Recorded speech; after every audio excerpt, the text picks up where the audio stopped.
Child growth and development. এর আগের ক্লাসে আমরা গ্রোথ কাকে বলে, ডেভেলপমেন্ট কাকে বলে, ডেভেলপমেন্টের ডোমেইনস এবং গ্রোথ ও ডেভেলপমেন্টের মধ্যে বেসিক কি ডিফারেন্স রয়েছে সেই সম্পর্কে বিস্তারিতভাবে জেনে নিয়েছিলাম। আজকের ক্লাসে আমরা স্টেজেস অফ হিউম্যান ডেভেলপমেন্ট এবং প্রিন্সিপালস অফ ডেভেলপমেন্ট নিয়ে জেনে নেব। তবে ক্লাসটি শুরু করার আগে টিউটর হোম সায়েন্স চ্যানেলে সকলকে স্বাগত জানাই। আমি সুষমা ধর, your educator of this channel. আমাদের চ্যানেলে ইউজিসি নেট হোম সায়েন্সের সিলেবাস অনুযায়ী প্রত্যেকটি ইউনিটের ওপর ইন ডিটেলসে ভিডিওস আপলোড করা হয়। আশা করি সেই ভিডিওসগুলো তোমাদের ভালো লাগবে এবং ভালো লাগলে অবশ্যই লাইক করবে, কমেন্ট করে জানাবে, সাবস্ক্রাইব করবে আর বন্ধুদের সাথে শেয়ার করবে। চলো আর দেরি না করে আজকের ক্লাস আমরা শুরু করব। এখন আমরা স্টেজেস অফ হিউম্যান ডেভেলপমেন্ট নিয়ে আলোচনা করব। বলেছে human development passes through different stages. Human development কি হয়ে থাকে, ডিফারেন্ট স্টেজেস এর থ্রু দিয়ে পাস করে থাকে।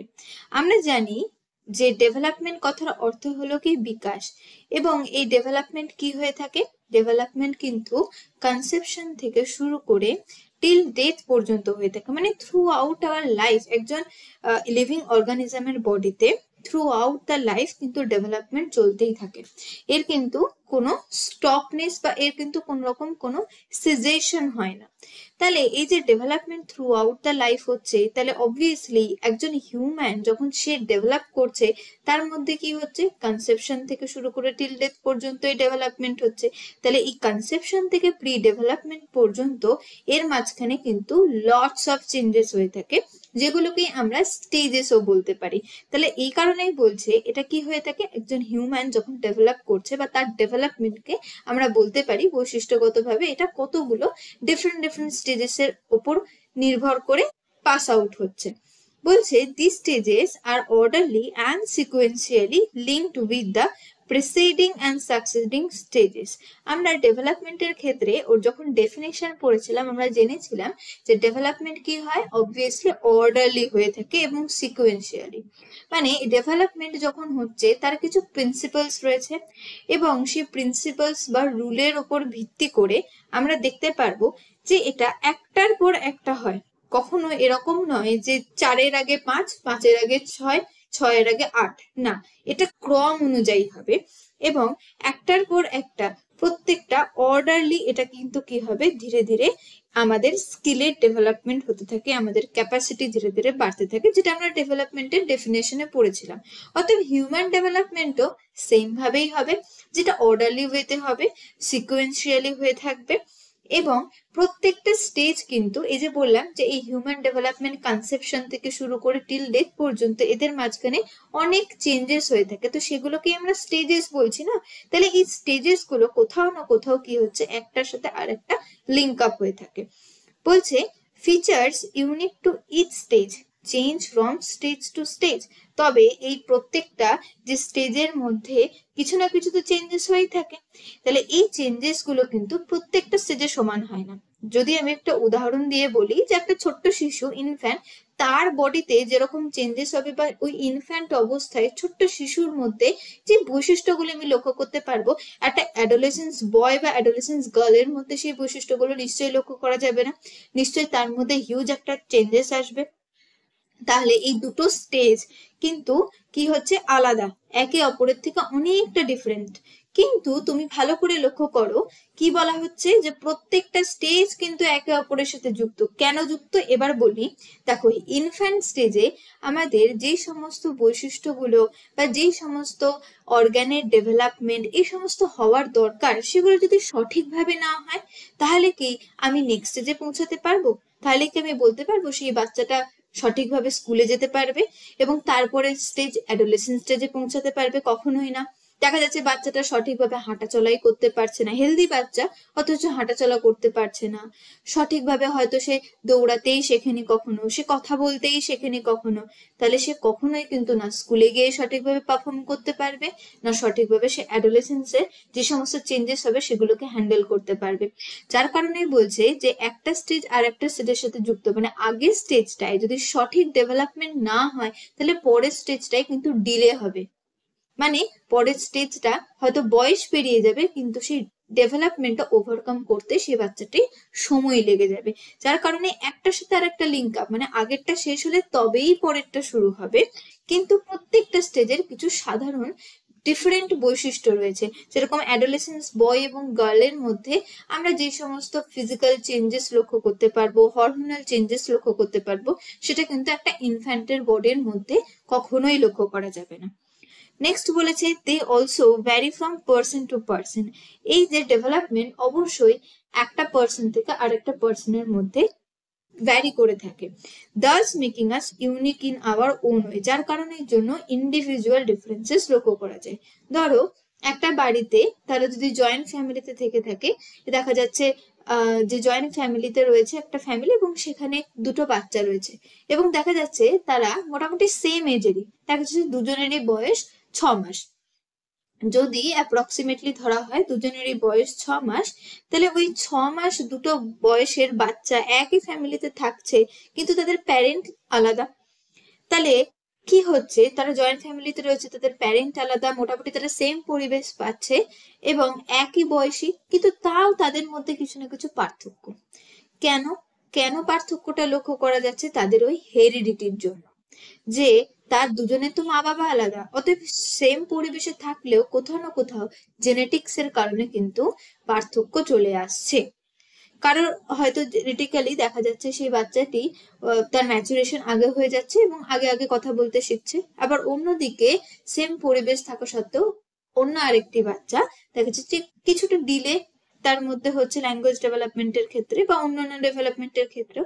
তাহলে এই কারণের জন্য কি হচ্ছে, আমরা আমাদের সবার মধ্যে সমান কিছু বৈশিষ্ট্য লক্ষ্য করা যায়, কিন্তু কোথাও না কোথাও ইউনিকনেস। আবার দেখা যায় না কিছুটা বাচ্চাটা যখন ধীরে ধীরে বড় হতে থাকে তখন দেখা যাচ্ছে সেম দুটো বাচ্চা একই বাড়িতে বড় হচ্ছে, একই বয়সী, কারোর ডেভেলপমেন্ট আগে পরে তো ঠিক আছে, আবার কারোর কারোর বৈশিষ্ট্যের মধ্যে কিছু ট্যালেন্ট বা কিছু কিছু ক্রিয়েটিভিটি লক্ষ্য করা যায়। দেখা যাচ্ছে দুটো বাচ্চা একই বাড়িতে থাকছে, একই টিচারের কাছে পড়ছে, কিন্তু দেখা যাচ্ছে এ নাম্বার যে বাচ্চাটি রয়েছে সে খুব ডিলে করে পড়া মুখস্থ করে বা সে নিজে কোনো কিছু বানিয়ে লিখতেই পারে না, কিন্তু বি নাম্বার বাচ্চাটি সেম পরিবেশে সেম টিচারের কাছে পড়েও দেখা যাচ্ছে তার মধ্যে ক্রিয়েটিভিটি রয়েছে, সে বানিয়ে লেখার প্রবণতাটা তার ছোট থেকেই রয়েছে। তাহলে কি হচ্ছে, সমান পরিবেশ থাকা সত্ত্বেও, একই বাড়িতে বড় হওয়া সত্ত্বেও, একই টিচারের কাছে পড়া সত্ত্বেও নিজের ভেতরের যে ইউনিকনেস সেটা কোথা থেকে আসছে?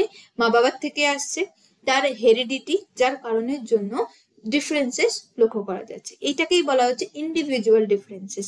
স্পেশালি আমাদের এনভায়রনমেন্ট এবং আমাদের হেরিডিটি কি করে দেয়, এই ইউনিকনেসটা এনে দিচ্ছে ইন্ডিভিজুয়াল টু ইন্ডিভিজুয়াল। এখন আমরা হিউম্যান ডেভেলপমেন্টের যে স্টেজ রয়েছে তার ক্লাসিফিকেশন নিয়ে আলোচনা করব। দেখো, হিউম্যান ডেভেলপমেন্টের যে স্টেজ রয়েছে তাকে আমরা ব্রডলি দুটো ভাগে ভাগ করতে পারি। প্রথম স্টেজটির নাম বলেছে প্রিন্যাটাল স্টেজ এবং দ্বিতীয়টি বলেছে পোস্টন্যাটাল স্টেজ। বলেছে prenatal development includes all the changes that take place in the womb of the mother. মানে প্রিন্যাটাল ডেভেলপমেন্ট মানে সেই সমস্ত ডেভেলপমেন্ট যেটা কমপ্লিটলি কোথায় হয়ে থাকে, মায়ের গর্ভের মধ্যে হয়ে থাকে বা উম্ব অফ মাদারের মধ্যে হয়ে থাকে। মানে এটা কোন টাইমের কথা বলা হচ্ছে? Before birth. ঠিক আছে, তাহলে এই টাইমে কি হচ্ছে, যেহেতু কমপ্লিট ডেভেলপমেন্টটা আমাদের ইউটেরাসের মধ্যে হয়ে থাকে, মায়ের ইউটেরাসের মধ্যে, যার কারণে এটাকে আমরা ইন্ট্রা ইউটেরাইন ডেভেলপমেন্টও বলে থাকি। এবং এই সময় যে এনভায়রনমেন্ট সমস্ত হয়ে থাকে ডেভেলপমেন্টে, সেটা কোনটা? সেটা হয়ে থাকে মাদারের ইউটেরাস বা মাদার্স উম। নেক্সট বলছে postnatal development. Postnatal development, on the other hand, refers to all the stages that follow after the birth till the very end of life. মানে পোস্টনেটাল স্টেজ হচ্ছে জাস্ট আফটার দ্য বার্থ, বার্থের পর থেকে শুরু করে end of the life, মানে যতক্ষণ অব্দি death হচ্ছে ততক্ষণ অব্দি যত রকম চেঞ্জেস হচ্ছে লাইফের মধ্যে সেই সমস্ত স্টেজ কে কভার করছে? Postnatal stage. এখন আমরা প্রিন্যাটাল ডেভেলপমেন্ট নিয়ে আলোচনা করব।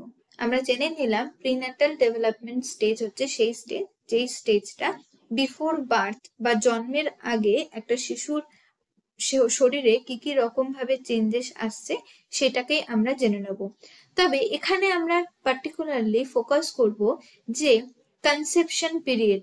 অতএব কনসেপশন কি করে হচ্ছে, একটা মাদার কি করে তিনি কনসিভ করছেন এবং কনসেপশনের টাইম পিরিয়ডের পর থেকে কিভাবে ধীরে ধীরে সেটা ডেভেলপ করে করে একটা ফিটাসে পরিণত হচ্ছে এবং সেই foetus as a newborn baby হিসেবে তার বার্থ হচ্ছে, সেটা এই পার্টিকুলার স্টেজে আমরা আলোচনা করে নেব।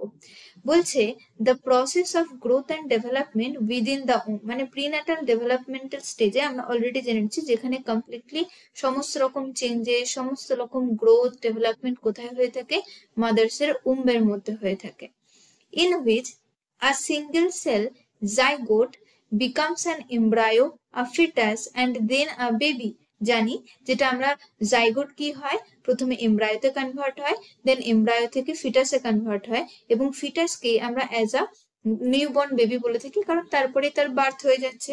তো এই পুরো স্টেজটাকে আমরা জেস্টেশন পিরিয়ড বা জেস্টেশন স্টেজও বলে থাকতে পারি বা যেটাকে আমরা প্রেগনেন্সি স্টেজও বলছি।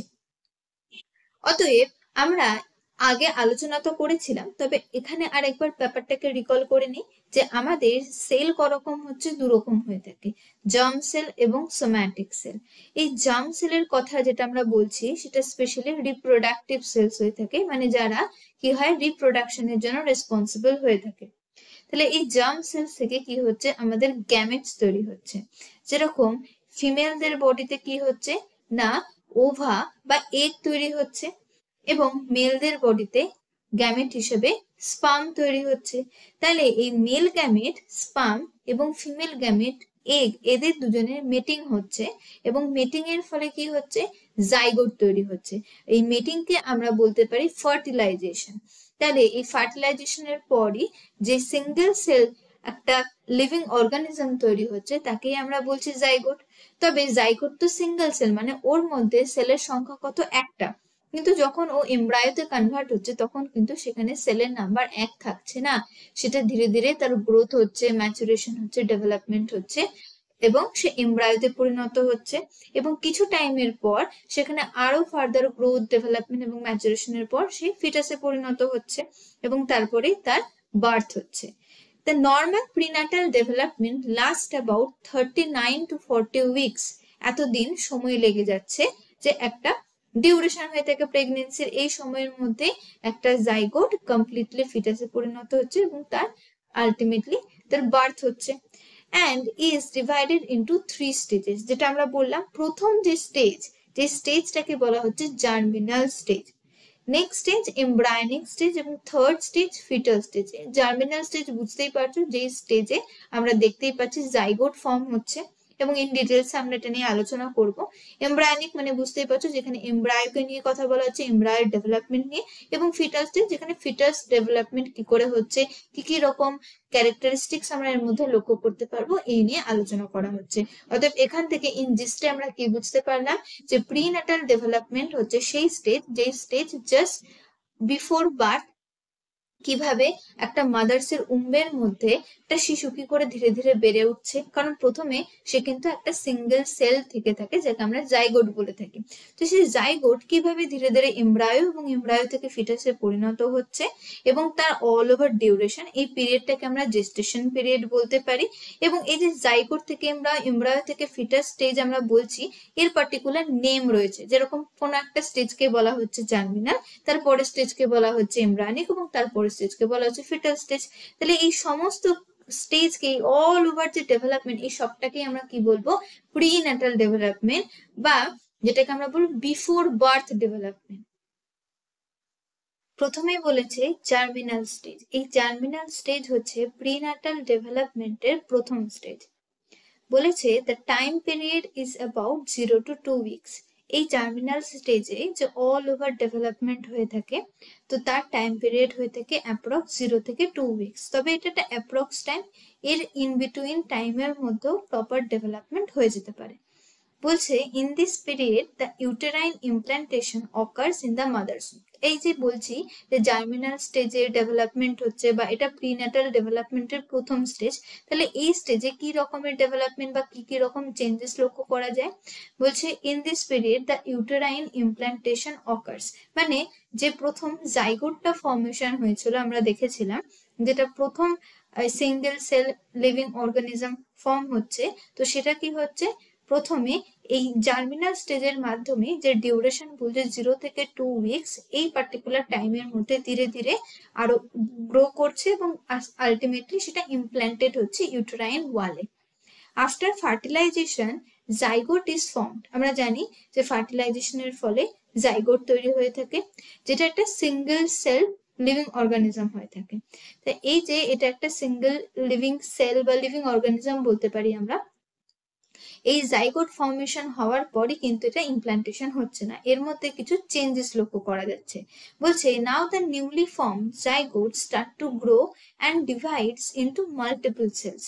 যখন এর মধ্যে ধীরে ধীরে কি হয়, গ্রোথ হতে স্টার্ট করছে। কিভাবে গ্রোথ হচ্ছে, নাম্বার অফ সেলস ধীরে ধীরে ইনক্রিজ হতে স্টার্ট করছে, হ্যাঁ, এবং সেলের মাল্টিপ্লিকেশন হতে স্টার্ট করছে। যেরকম বলেছে জাইগোট ইজ কনভার্টেড ইনটু 2, দেন 2 মিলে 4, এইভাবে 8, 16, 30, 32 এরকম ভাবে বাড়তে থাকছে।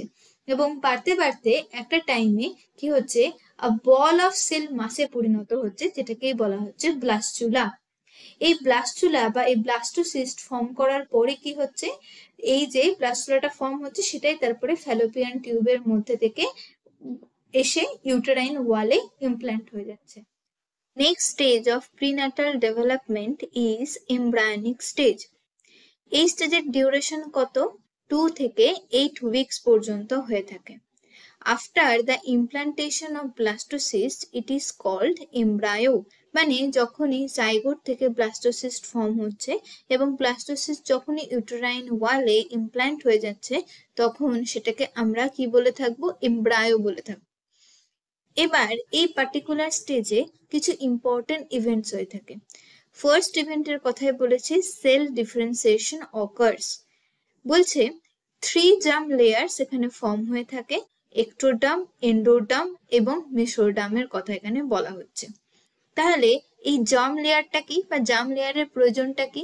বলছে এই যে জার্ম লেয়ার, এদের ফর্মেশন কেন হয় একটা এমব্রায়োনিক স্টেজে একটা শিশুর শরীরে বা একটা এমব্রায়োর বডিতে? এই কারণের জন্য তৈরি হচ্ছে যে পরবর্তীকালে ওই এমব্রায়োর বডিতে কি হবে, শুধু তো সেল তৈরি হবে না, সেলের পর কি হবে, টিস্যু, এবং টিস্যু থেকে অর্গ্যান ডেভেলপমেন্ট হবে। তাহলে ফিউচারে যে যে সমস্ত টিস্যু এবং অর্গ্যানের ডেভেলপমেন্ট হবে তার বেস হিসেবে, তার বেস ফাউন্ডেশন হিসেবে কি কাজ করে থাকে, জার্ম লেয়ার।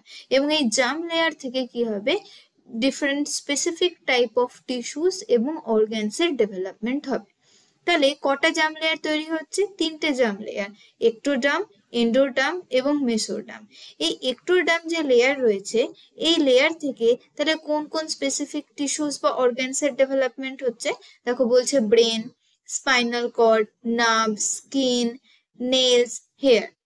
নেক্সট বলেছে মেসোডার্ম, যেটাকে মিডল লেয়ারও আমরা বলতে পারি। তো এখান থেকে দেখো heart, kidney, bones, cartilage, muscles, blood cells and blood vessels. এবং সব থেকে ইনার লেয়ারে রয়েছে এন্ডোডার্ম, সেটা কি করছে, এটা জেনারেলি আমাদের লাইনিং ফর্মেশনে হেল্প করে থাকে। Lining of the respiratory system, lining of the digestive tract, liver, pancreas, bladder, এই সবই হচ্ছে জার্ম লেয়ারের ফর্মেশনের জন্য। এবং এই জার্ম লেয়ারগুলো যখনই ফর্ম হয়ে যাচ্ছে তখন থেকে কি হচ্ছে, এই স্পেসিফিক বা স্পেশাল কাইন্ড অফ টিস্যুস এবং অর্গ্যানসের প্রপার ডেভেলপমেন্ট। পরবর্তী ইম্পর্টেন্ট ইভেন্টস যেগুলো এমব্রায়োনিক স্টেজে হয়ে থাকে, সেটা বলছে অ্যামনিওটিক স্যাক ফর্ম। মানে অ্যামনিওটিক স্যাক বা অ্যামনিওটিক মেমব্রেন ফর্ম হয়ে থাকে এই স্টেজে। কেন এই স্যাকটা, এটা ফর্ম হয়ে থাকে এই কারণের জন্য, যাতে ধীরে ধীরে যখন এমব্রায়োটি আরো গ্রো করছে, বড় হচ্ছে, তার টিস্যু অর্গানসের ডেভেলপমেন্ট হচ্ছে, সেই মোমেন্টে যাতে সেই ইউটেরাসের মধ্যে একটা প্রোটেক্টিভ এনভায়রনমেন্ট পেয়ে থাকে। তাহলে যে কোনো রকম এক্সটার্নাল কোনো আঘাত বা কোনো চাপ, এই সমস্ত কিছু থেকে বেবিটাকে বা ওই এমব্রায়োটাকে রক্ষা করার জন্য অ্যামনিওটিক স্যাক ফর্মেশন হয়ে থাকে। এছাড়াও প্লাজেন্টা এবং আম্বিলিকাল কর্ড ফর্ম হয়ে থাকে, যার সাহায্যে কি হচ্ছে ওই ফিটাসটি বা ওই পার্টিকুলার এমব্রায়োটি তার মায়ের সাথে কানেক্টেড থাকছে। এবং এই কানেকশনের ফলে কি হচ্ছে, মাদারের যে ব্লাড রয়েছে, ব্লাডের থ্রু দিয়ে অক্সিজেন, ফুড বা নিউট্রিয়েন্ট এগুলো সাপ্লাই হচ্ছে। এছাড়াও যত সমস্ত ওয়েস্ট প্রোডাক্ট রয়েছে সেগুলো কিন্তু তার বডি থেকে বেরিয়ে মায়ের বডিতে যাচ্ছে এবং সহজে এক্সক্রিট আউট হয়ে যাচ্ছে। তাহলে এরকম নিউট্রিয়েন্ট বা যে কোনো রেসপিরেটরি গ্যাসেস বা ওয়েস্ট এই সমস্ত কিছু এক্সচেঞ্জ করার জন্য এবং একটা প্রপার সিকিউর একটা বেস প্রোভাইড করার জন্য এই প্লাজেন্টা, আম্বিলিকাল কর্ড এবং অ্যামনিওটিক স্যাকের ফর্মেশন হয়ে থাকে। কোন স্টেজে? এমব্রায়োনিক স্টেজে। Next stage of prenatal development is fetal stage, and it is the third and the last stage of this development. বলছে the time duration is 9 weeks to remaining weeks of gestation. আমরা পড়েছিলাম gestation বা প্রেগনেন্সির total timing কত, 39 থেকে 40 weeks পর্যন্ত হয়ে থাকে। তাহলে 9 উইকের পর থেকে বাকি যতটুকু সময় বাঁচছে সবটাই হচ্ছে ফিটাল স্টেজের মধ্যে। এবং এই স্টেজে কি কি ইম্পর্টেন্ট ইভেন্টস হয়ে থাকে? Sex organs can be differentiated at this stage. এই স্টেজে এসে আলটিমেটলি যে সেক্স রয়েছে বা বায়োলজিক্যাল যে সেক্স বলতে পারি মেল কি ফিমেল সেটা এখানে আইডেন্টিফাই করা যাচ্ছে।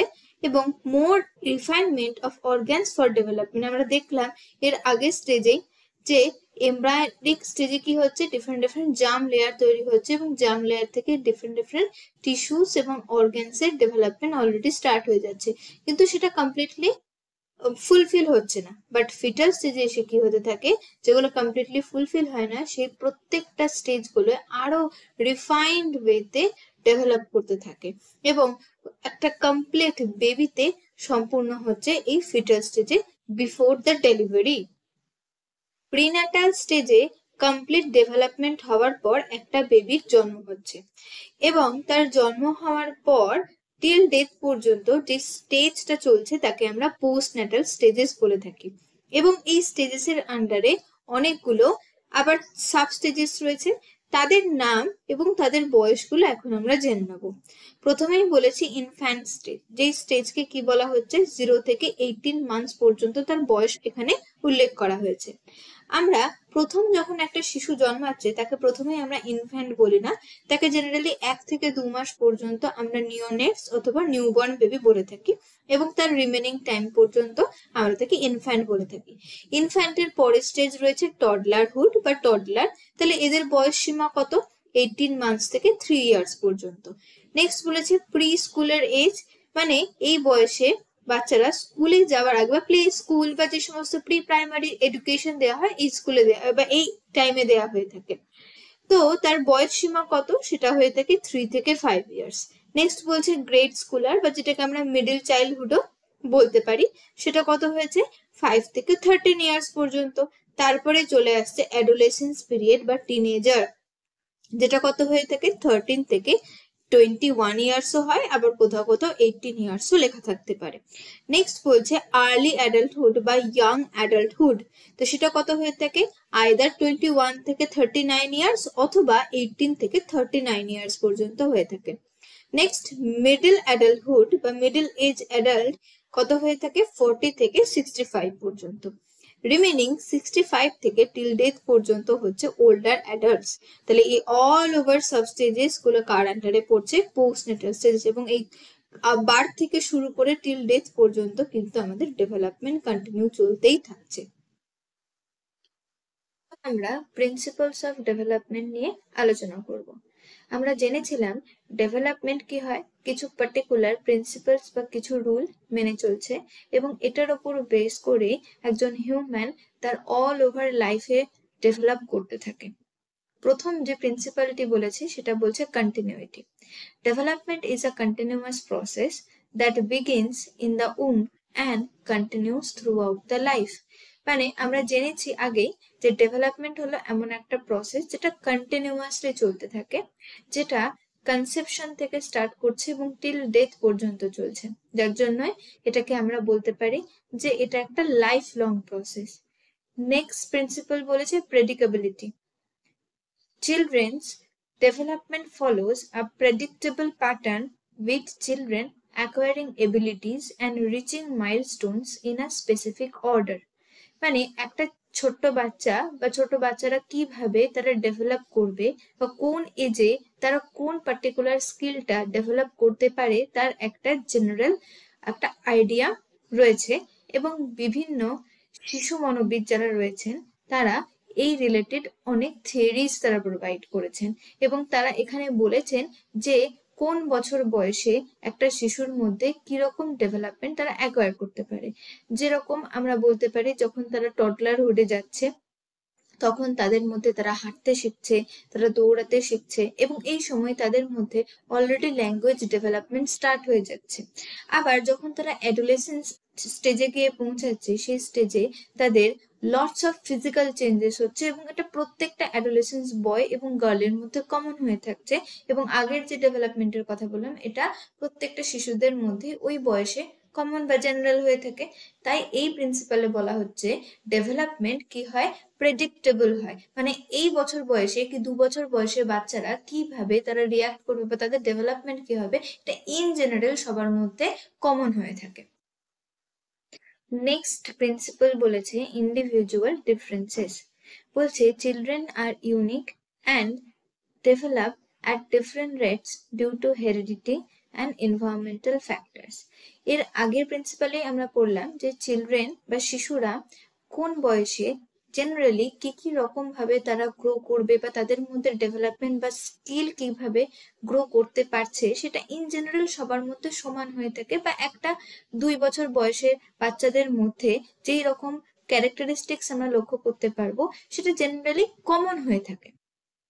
তাহলে এই যে আমরা বলে দিচ্ছি যে 2 বছর বয়সের বাচ্চারা জেনারেলি এইভাবেই রিয়াক্ট করছে, বা 14 বছর বয়সে যারা অ্যাডোলেসেন্স রয়েছে তারা এইভাবেই রিয়াক্ট করছে, তাহলে সেটা কি হচ্ছে, প্রেডিক্টেবল, এবং ওই বয়সে ওই কমন ফিচার্স গুলো থেকেই থাকবে।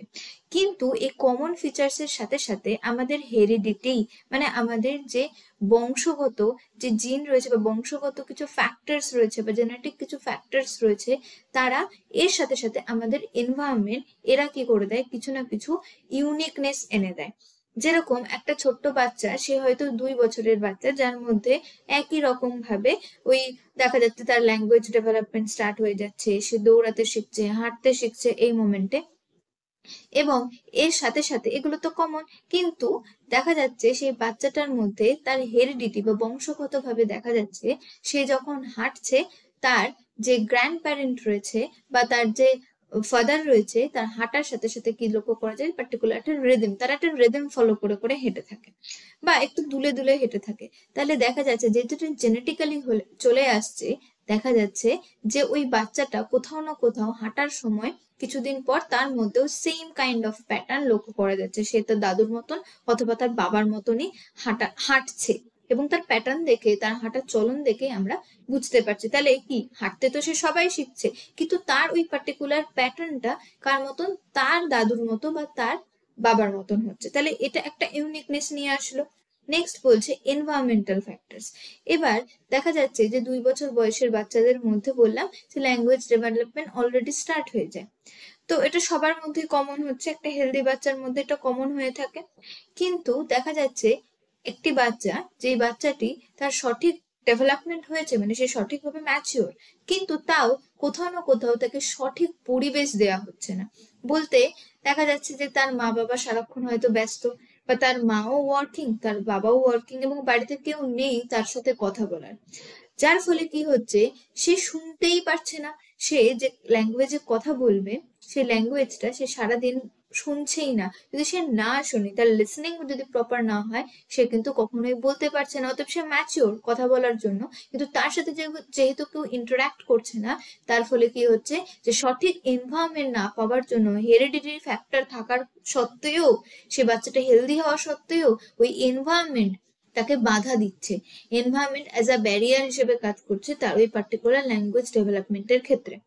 তাহলে এইভাবে হেরিডিটি এবং এনভায়রনমেন্ট বাচ্চাদের কমন যে সমস্ত ক্যারেক্টারিস্টিক্স বিভিন্ন এজে হয়ে থাকে তার মধ্যে কিছু ইউনিকনেস এনে দিচ্ছে। নেক্সট প্রিন্সিপাল বলেছে integration. Development involves moving from the whole to parts. For example, children can move their hand first and then they will able to move their fingers. মানে যখন ডেভেলপমেন্ট হয়ে থাকে সেটা প্রথমে যে হোল পার্টস মানে আমাদের শরীরে যে সমস্ত বড় অংশ রয়েছে তাদের আগে ডেভেলপমেন্ট হয়ে থাকে, দেন তারপরে বা যদি লার্জ মাসেলস এর ডেভেলপমেন্ট আগে হবে এবং তারপরে ধীরে ধীরে আমাদের যে স্মল বা রিফাইন্ড মাসেলস রয়েছে তাদের ডেভেলপমেন্ট পরে হবে। তাহলে হোল থেকে পার্টস এর দিকে ডেভেলপমেন্ট হয়ে থাকে। এই কারণে এক্সাম্পল বলা হয়েছে যে তারা লার্জ মাসেল মানে আগে হ্যান্ডকে অল ওভার হ্যান্ডকে মুভ করছে, তো হ্যান্ডের মধ্যে পরবর্তীকালে যে ফিঙ্গারের মুভমেন্ট, পামের বা রিস্টের মুভমেন্ট, এগুলো তারা যত বড় হচ্ছে ধীরে ধীরে ধীরে ধীরে শিখছে। নেক্সট প্রিন্সিপাল বলেছে interaction. Development is a product of interaction between maturation and learning. বললাম যে ডেভেলপমেন্ট হতে গেলে কিন্তু প্রপার ম্যাচুরেশনটা আগে দরকার। ম্যাচুরেশন মানে প্রপার গ্রোথ হওয়াটা দরকার। সেই বাচ্চাটি যদি লিখতে চায় কোনো কিছু, তাহলে তাকে লিখতে গেলে কি করতে হবে, তার ওই ফিঙ্গারের প্রথমে তো হ্যান্ড মাসেল যেটা রয়েছে লার্জ মাসেল তার ডেভেলপমেন্ট আগে দরকার এবং সাথে সাথে তার ফিঙ্গারের ডেভেলপমেন্ট বা গ্রোথও দরকার। এই গ্রোথ আর ডেভেলপমেন্ট যখনই তার সঠিকভাবে হবে, মানে স্পেশালি গ্রোথ যখন সঠিকভাবে হয়ে যাবে, সেটাকে আমরা বলছি ম্যাচুরেশন। মানে ম্যাচুরেশন মানে কি, যে যত বয়স বাড়তে থাকছে তার সাথে সাথে আমাদের যে জেনেটিক এবিলিটিস গুলো রয়েছে সেগুলো আনফোল্ডেড হচ্ছে। এবং লার্নিং কি, মানে এক্সপিরিয়েন্স। মানে 2 বছরের একটা বাচ্চা জানছি যে তার ল্যাঙ্গুয়েজ ডেভেলপমেন্ট করা সম্ভব, এই বয়সেই তার হয়ে যাচ্ছে, অতএব সে তো ম্যাচিওর এনাফ, কিন্তু তাকে লার্নিং দিতে হবে। যেরকম আগেরটাই বললাম এনভায়রনমেন্টাল ফ্যাক্টরে, যে বাচ্চাটি ম্যাচিওর এনাফ, সে কথা বলতে পারদর্শী রয়েছে, কিন্তু তার সাথে যেহেতু কেউ ইন্টারাকশন করছে না বা তাকে সঠিক এনভায়রনমেন্ট সে পাচ্ছে না, যার কারণের জন্য ওই ডেভেলপমেন্টটা বাধাপ্রাপ্ত হচ্ছে বা ডিলে হয়ে যাচ্ছে। তাহলে এটা ইন্টারাকশন হচ্ছে, মানে আমার সঠিক হেরিডিটি থাকা সত্ত্বেও বা সঠিক আমি ম্যাচিওর হওয়া সত্ত্বেও যদি বাচ্চাকে সঠিক লার্নিং না দেওয়া হয় সঠিক সময়ে, তাহলে কিন্তু বাচ্চার ডেভেলপমেন্ট আটকে যেতে পারে বা সেখানে ডিলে হতে পারে। নেক্সট প্রিন্সিপাল বলেছে generality to specificity. Development begins with general responses and move towards more specific responses. Generally বাচ্চাদের ক্ষেত্রে এটা হয়, ওরা যখন ছোট বাচ্চা থাকে তখন কি হয়, তুমি যখন ওদেরকে কোনো কিছু ধরতে দিচ্ছ, সাপোজ আমি যদি বলে থাকি যে তুমি ওদেরকে হাতের সামনে কোনো একটা বস্তু তুমি ওকে ধরতে যখন দেবে, যদি লক্ষ্য করে থাকো দেখবে ওরা কি করে, পুরো হাতটাকে ব্যবহার করে সেই পার্টিকুলার স্পেসিফিক অবজেক্টকে হোল্ড করার জন্য। ওরা কিন্তু পার্টিকুলার আমাদের পাম বা যে ফিঙ্গার রয়েছে সেগুলোকে ইউজ করতে পারে না। তাহলে কি হচ্ছে, যখন ওরা রেসপন্স করছে তখন ওরা ইন জেনারেল মানে পুরো লার্জ মাসেলটাকে দিয়ে করার চেষ্টা করছে, ধীরে ধীরে তার রিফাইনমেন্ট হয়ে তারা পামে এবং ফিঙ্গারে এসে পৌঁছাচ্ছে। আশা করি আজকের ক্লাসটি তোমাদের ভালো লেগেছে। ভালো লাগলে অবশ্যই লাইক করবে, কমেন্ট করে জানাবে এবং টিউটর হোম সায়েন্স চ্যানেলকে সাবস্ক্রাইব করে রাখবে। Thanks for watching.